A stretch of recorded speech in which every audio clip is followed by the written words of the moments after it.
ये needle less बनाने के लिए मैं एंकर का हैंड एम्ब्रॉयडरी थ्रेड यूज़ करूँगी और 4 mm की पर्ल्स यूज़ करूँगी। इसके मैंने 6 स्ट्रैंड्स लिए हैं और एक साइड मैंने नॉट लगा दी है।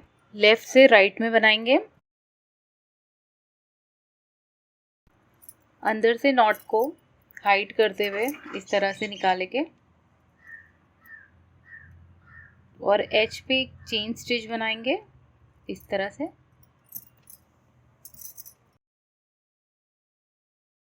यहाँ पर ये अटैच हो गया है थ्रेड, इस तरह से ये नॉट टाइट हो गई है। अब इसी में निडल को इंसर्ट करते हुए एक चेन स्टिच बनाएंगे।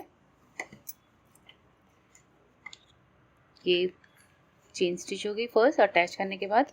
अब एक पर्ल के साथ चेन स्टिच बनाएंगे।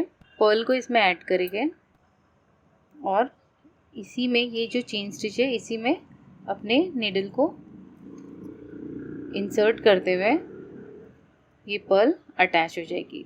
पर्ल अटैच होने के बाद फिर से हमें ये सेम गैप में निडल इंसर्ट करते हुए एक चेन बनानी है।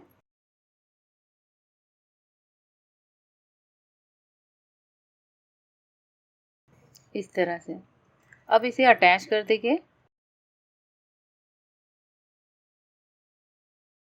ये जितना पर्ल का साइज है उसके अकॉर्डिंगली फैब्रिक में एंटी क्लॉकवाइज रैप लगाते हुए ये अटैच हो जाएगा।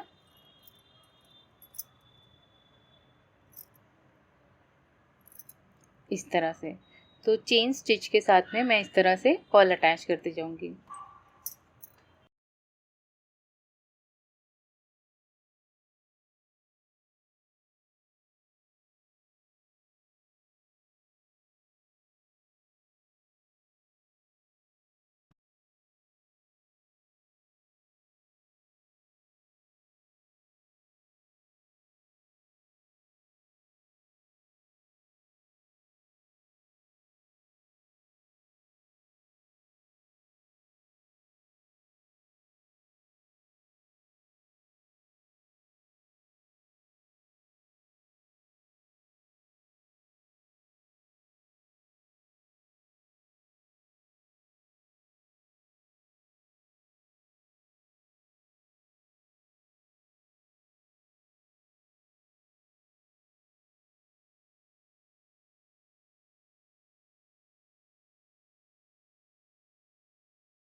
तो इसी तरह बनाते हुए ये ब्यूटीफुल निडल लेस को कंप्लीट करें।